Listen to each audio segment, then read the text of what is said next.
Hi there, Clark. My name's Ashley. I'm a student physical therapist at Owens Community College, and today I'm going to be doing some strengthening and stretching exercises to help with that wrist fracture that you just recently had. So if you see me peering off, it's just because I'm looking at some notes. I've got a little bit of content here I want to go over with you, so I want to make sure that I go over all the points. So the first thing that I want to address with you is your wrist flexion. So this would be the motion of bringing your palm towards your face, or something like that. And what I want to do with you today is called a wrist extension table stretch. So what this is going to do, it's going to increase your range of motion. So I saw that during your evaluation, your range of motion was rated at 60 degrees. Typically normal range of motion is about 90 degrees, so this will help to bump it up to that 90. Another reason I chose to do this stretch with you is to help to zip up your pants when you are changing in the photo booth. This will help to zip up your pants or zip up a sweatshirt or anything like that while you are in the photo booth. So to show you this stretch, what I'd want you to do is I want you to, without putting too much weight on your hand, it should just be enough to keep your palm flat. I want you to be on a flat surface and have your palms facing down. And then all I want you to do is I want you to gently lean forward and push those palms back as you're leaning forward. You should feel a stretch in the back of your arms here. Now, as you are doing this stretch, I want you to keep your back straight, your shoulders nice and level, and your feet flat on the ground. And I really want you to just lean forward, maintaining your good posture. Hold that stretch, and then come on back. Just show you again. I'm just leaning forward, keeping my palms flat on the table. My hands are nice and straight. They're not turned in or out at all. And I'm just leaning forward and coming back. So one thing that you can do as you're performing that stretch, like I said, is to put your hand on your forearms here on the palm side. As you are doing that stretch, you should feel those muscles start to lengthen, and that will tell you that you're performing the stretch correctly. I will also be doing the same thing while you are doing this stretch, as I will also put my hand on the bottom of your forearms just to make sure you're activating the right muscles or stretching the right muscles. My apologies. One thing that I don't want you to do as you're performing this stretch, like I said, is I don't want you to turn your hand in or away from you as you're doing this stretch. They should be nice and straight and even with your forearm as you are leaning forward. One reason I would want you to stop this stretch would be if you were to have any pain produce. All of these stretches should be tolerable. You might be slightly uncomfortable as it is a stretch, but they should not reproduce any pain. So the next stretch that I want to do with you is a wrist flexion stretch, and this will help to address your extension of your wrists. So this will be bringing your palm up towards you now, or not your palm, the back of your hand up towards you instead of your palm now. So it'll be the back of the hand. So what I want to do for this is called the wrist flexion over the table stretch. And what this stretch will do will help to increase your range of motion to 70 degrees as your range of motion is currently 10 degrees. So that is quite a big difference there. So this will help with that.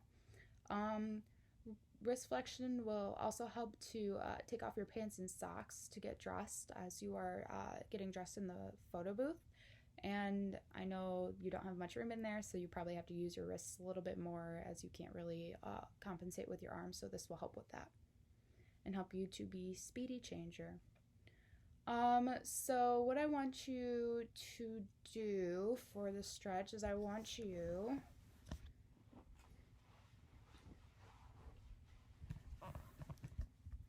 can either be seated or standing for this, but all I want you to do is I want you to find a level surface and put your forearm flat on the table and have your hand hanging off the edge. So all I want you to do here is I want you to gently stretch the wrist. So bring that palm back towards the table. Now you're obviously not going to have that much range of motion there as you just had an injury, so this is normal. So you will probably look more like this,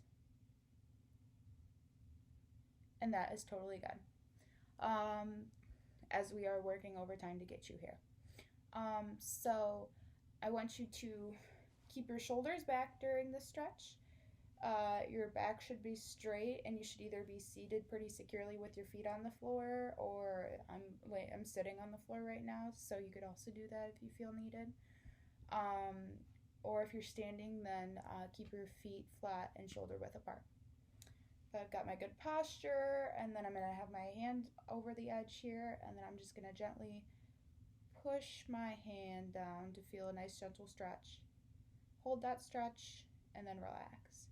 So as you're doing this stretch, you can put your hand kind of above where your wrist is, and as you are, actually put your hand underneath where your elbow is here, kind of at the top of your forearm, and as you're pulling down, you should feel the muscles here start to lengthen, and this will tell you that you are performing the stretch correctly.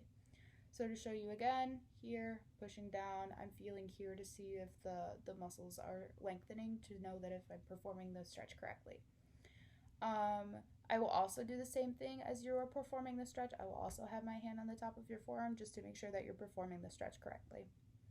One thing that I don't want you to do as you're performing the stretch is I don't want you to like rotate your wrist at all. So as you're coming down, I don't want you to come too far in or too far out. That way it should be nice and straight with your forearm again. It should just be one gentle, smooth motion coming down.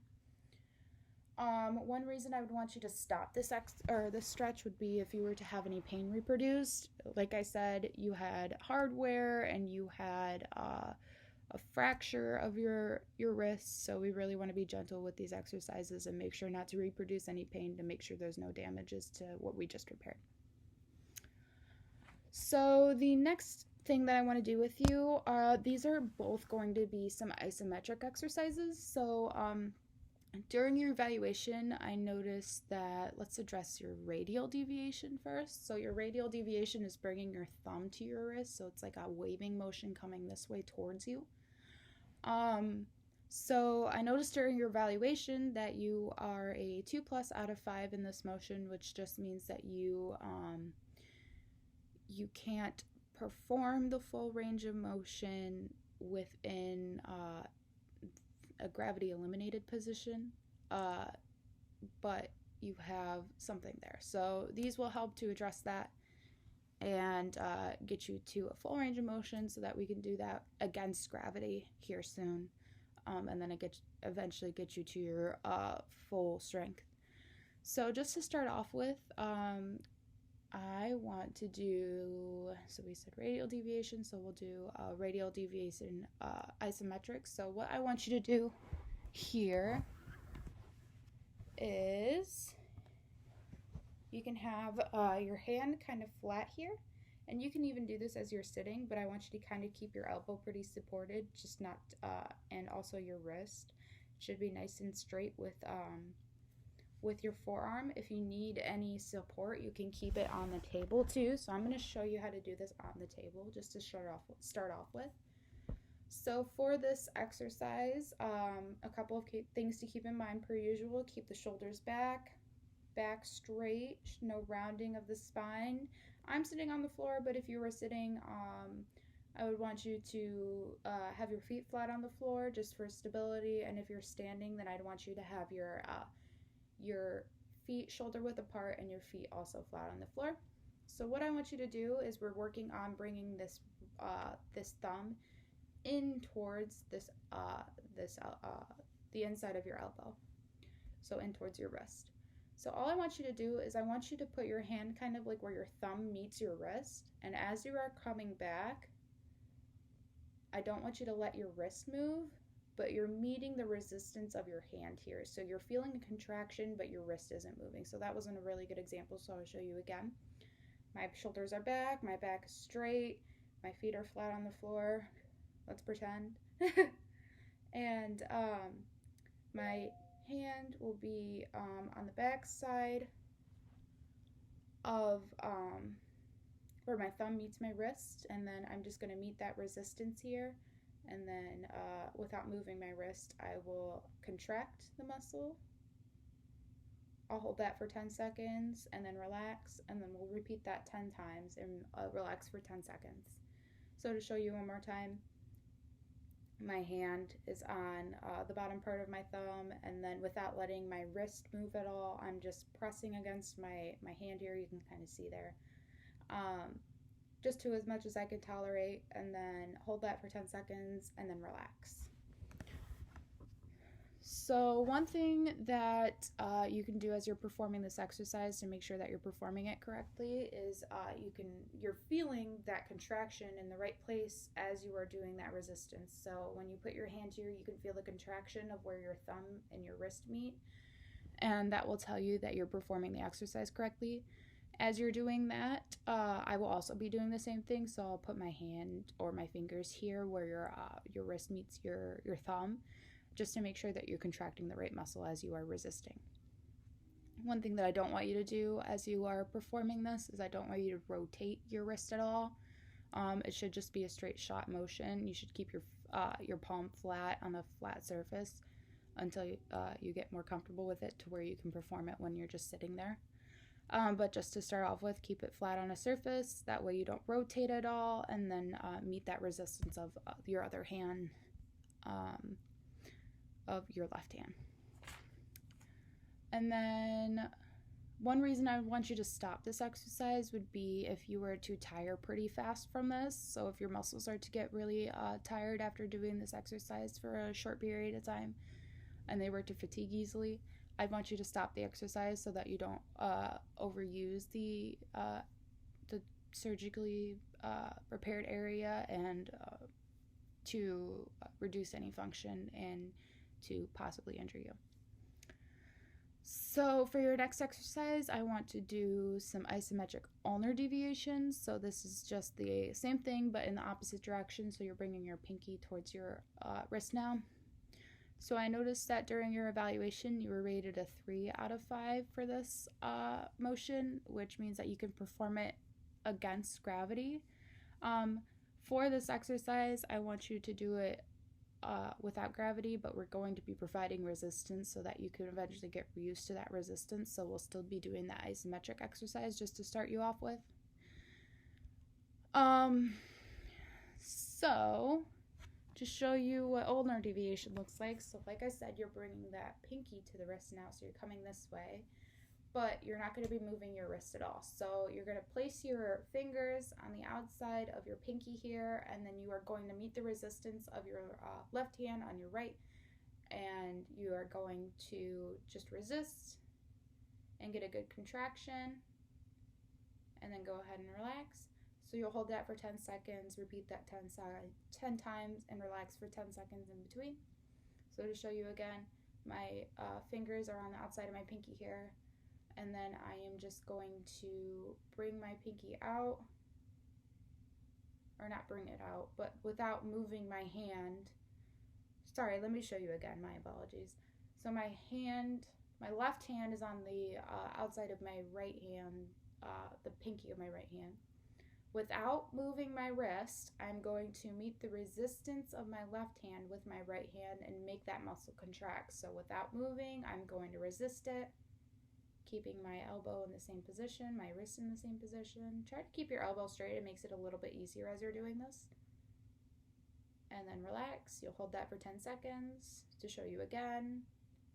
So I'm not moving my wrist at all. I'm not turning my wrist at all. It's staying flat on the bed. Resist and relax. And show you again the resist and relax. So as you're doing this, I want you to keep your shoulders back, your spine straight, and your feet flat on the floor. So one thing that I don't want you to do with this exercise is the same thing with the previous one. I don't want you to rotate your hand at all. This should just be a straight shot motion, like I said. And then one reason I would want you to stop this exercise would to be, again, if you were to have an increase in pain, or if your muscle was to tire quickly, or if it was to fatigue quickly in this range of motion. We don't want to overuse the the area that just got repaired 2 weeks ago. So we'll just keep it nice and gentle for now, and then if that were to happen, I would want you to let me know so that we can stop the exercise and then modify it so that it is a good resistance for you. So that is all that I have for you today. We did your flexion with an extension stretch, your extension with a flexion stretch, and then radial and ulnar deviation with isometrics. If you have any questions for me, let me know. You can email me, and then I will go over in the next video. I'm going to cut in between, and then I will go over your HEB. Thank you. Hi there, Clark. I just wanted to review your HEP with you. So this is what that looks like. I've got it all drawn up here. So it's one side, it's the other, and then I will email this to you so that you can get a better look, but I'll just explain this to you for now. So one of the exercises that I want you to do is that wrist flexion stretch over the table. So that's going to be the one where you've got your hand hanging over the edge, and then your arm is flat on the table. You're keeping good posture, and then you're just going to try to bring that palm down to the floor and stretch. So to do this stretch, I want you to rest your forearm over the edge of a table with your hand off the edge and your palm facing the floor. Once in position with your left hand, bend the wrist down until a gentle stretch is felt. So I want you to perform this stretch twice a day, 5 days a week, and hold the stretch for 30 seconds, repeating 4 times. And when you are performing the stretch on an unstable surface, a fall could occur. If a fall does occur, then call your providing physical therapist, or if a serious injury occurs, then call emergency services. So for your next exercise, I wanted to do that isometric radial deviation. So for that, that's going to be the one where you place your right hand down, and then you've got your left hand here, and it's going to be right under your thumb, and then you're going to meet the resistance of your left hand without moving your right wrist, and just do a contraction here without moving, and relax. So to show you again, not moving the wrist, but you see I've got a contraction. Keep your elbow straight just because it makes it a lot easier for you to not like move at the wrist. So place your right hand flat on the table with your palm down. Use your left hand to block the right from moving, and push your right hand against your left hand, meeting the resistance without moving your wrist. So I want you to hold this exercise for 10 seconds and repeat it 10 times. And in between each contraction, take a 10-second break in between. And then perform this exercise once a day so that we can get that strength up of that radial deviation.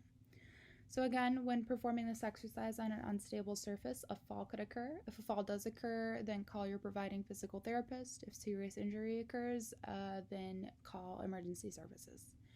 Do you have any questions for me? I know that was a lot of information to go over. Any questions about your flexion stretch?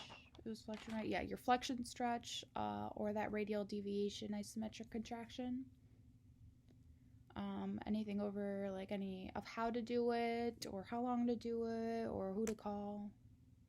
Perfect. If you have any further questions, go ahead and email me. I will look forward to seeing you again at your next visit, and I hope to see you soon. Thank you for letting me work with you, and it was nice to meet you.